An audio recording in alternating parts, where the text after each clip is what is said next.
जय माँ कामाख्या देवी। गुरु चरणों में नमन। नमस्कार साथियों, हमारे चैनल भक्ति ज्ञान बाय चरण गुरु में आपका स्वागत है। आशा करता हूँ आप सभी कुशल मंगल होंगे और आपके घर परिवार में भी सब कुशल मंगल बनी रहे। तो दोस्तों, आज बात करते हैं एक ऐसे विषय पर जो सभी के लिए अति आवश्यक है, सबके लिए अति उत्तम है। हम बात करते हैं कि हम अपने जीवन में अपने धर्म के प्रति जुड़े हुए हैं और पूजा पाठ के कार्य भी करते रहते हैं। पूजा पाठ के कार्य करना अति आवश्यक है और ये सभी को करना चाहिए, क्योंकि पूजा पाठ करने से पॉजिटिविटी आती है, सकारात्मक ऊर्जा को बढ़ावा मिलता है।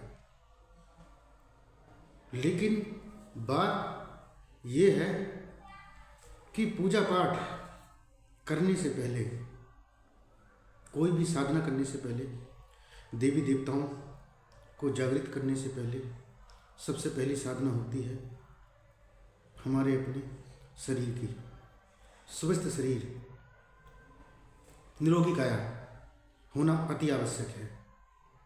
यह हम सबको अपने शरीर के प्रति देखरेख बनाए रखना चाहिए। शरीर स्वस्थ है तो इंसान के जीवन में स्वस्थ शरीर होना सबसे बड़ा धन माना जाता है। एक स्वस्थ शरीर होना इंसान के जीवन का सबसे बड़ा धन है, क्योंकि अगर शरीर स्वस्थ रहेगा तो जीवन में आपको जो भी पर्याप्त चीज़ों की अनुभूति होती है काफ़ी होगा। अगर ये शरीर ठीक नहीं होगा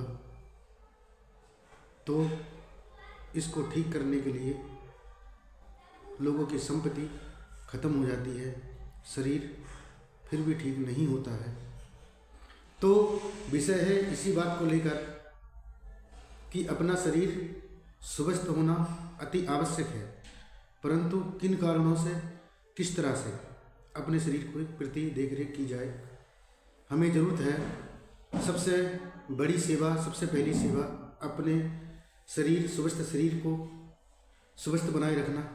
और उसके लिए भक्तों जीवन में बचपन से ही ये आदतें होनी चाहिए।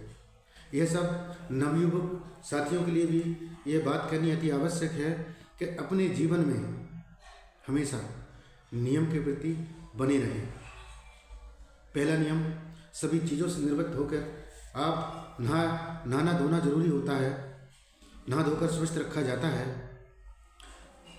पूरी तरह से स्वस्थ शरीर से कार्य दैनिक जीवन में उत्तम हुआ करते हैं। तो मेरा मानना है सबसे पहले आप शरीर को अच्छी तरह से नहा धोकर धर्म के कार्य जरूर करें। मैंने पिछली वीडियो में बताया था कि जो भक्त चाहें तो ईश्वर से जुड़कर सूर्य देव को जल अर्पण करें, तुलसी माता को जल अर्पण करें, अपने पितरों को भी जल दें, भगवान शिव को भी जल दे सकते हैं और जिसके कुल देवी देवता होते हैं उस अनुसार पूजा भाव कर सकते हैं। यह शरीर बहुत सारे तत्वों से बना है, जिसमें कहा गया है कि धरती, आकाश, पाताल, वायु, अग्नि, जल आदि के समावेश है। इन्हीं तत्वों से ये शरीर हमें प्राप्त हुआ है और एक दिन इन्हीं तत्वों में मिल जाएगा। लेकिन उससे पहले हमें इस शरीर से, इस जीवन में, इस संसार में बहुत सारे कार्य करने होते हैं। अगर शरीर स्वस्थ रहेगा तभी कार्य भली भांति कर पाएंगे।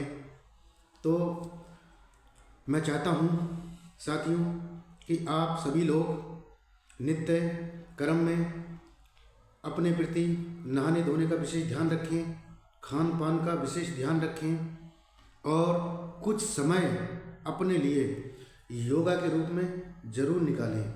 योगा हमारे ऋषि मुनियों के माध्यम से प्राप्त हुआ और बाबा रामदेव जी, जो कि हमारे भारत देश में इस चीज़ को बहुत आगे लेके जा रहे हैं, विदेशों में भी इन चीज़ों को बता रहे हैं। विदेशी लोगों ने इन चीज़ों को बहुत गहराई से लिया, वह नित्य रूप में योगा करते हैं। लेकिन हमारे लोग क्या कर रहे हैं, हमारे लोग इन पद्धतियों को नहीं पकड़ पा रहे हैं, नहीं समझ पा रहे हैं।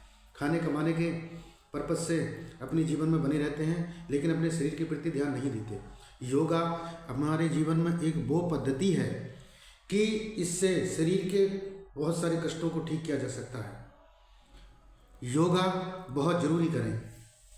योगा में क्या चीज़ करना अति उत्तम होगा, ये सब आप YouTube में सर्च कर सकते हैं। YouTube में हजारों चैनल ऐसे भरे हुए हैं कि आपको योगा के बारे में भली भांति बता सकते हैं। देखो साथियों, इस चीज़ को आप कभी ना भूलें कि हमारा शरीर अगर ठीक होगा, उत्तम होगा, तभी दैनिक जीवन के सारे कार्य हम कर सकते हैं। अगर यह शरीर हमारा ठीक नहीं होगा तो हम कोई भी कार्य नहीं कर सकते हैं। हमारे तंत्र शास्त्र में बताया गया है कि पहली सेवा अपने शरीर की जाती है। कहने का मतलब है कि पहले अपने शरीर को साधना पड़ता है। इस शरीर को हम साधेंगे तभी किसी भी देवी देवता की साधना कर सकते हैं। तो मेरा मानना है, मैंने स्वयं भी अपने ऊपर इन चीज़ों को किया है। सबसे पहले मैंने अपने शरीर को साधा है। अपने शरीर को स्वस्थ बनाए रखने के लिए मैंने योगा भी मैं करता हूँ, सूर्यदेव को जल भी चढ़ाता हूँ, सभी देवी देवताओं को जल भी चढ़ाता हूँ। वीडियो के माध्यम से मैंने आपको ये जानकारी पिछले वीडियो में दे चुका हूँ। अगर वह वीडियो आपने नहीं देखा तो पीछे वीडियो में जाकर ही देख सकते हैं। शरीर को ईश्वर के करीब ले जाने के लिए, परमात्मा के करीब ले जाने के लिए वैसे ही तत्व धारण करने होते हैं। आओ हम सबसे पहले अपने जीवन में अपने शरीर को स्वस्थ रखने का संकल्प लें। ये ज़रूरी है। आप संकल्प लें कि मैं अपने शरीर को किस तरह से साफ सुथरा रख सकता हूँ, किस तरह से अन्य कार्यों के लिए योग्य बना सकता हूँ। तो सबसे पहले आप अपने आप को योग्य बनाएं, अपने शरीर को योग्य बनाएं। उसके बाद आप सारे कार्य कर सकते हैं। एक वीडियो मैं योगा के रूप में बनाऊंगा कि जब मैं पूजा साधना में बैठता हूँ तो किस तरह से मैं पहली क्रिया हृदय को मजबूत बनाने के लिए कपालभाति क्रिया करता हूँ। दूसरी अनुलोम विलोम सांस के माध्यम से की जाती है। तीसरी विधि है सांस रोकने की।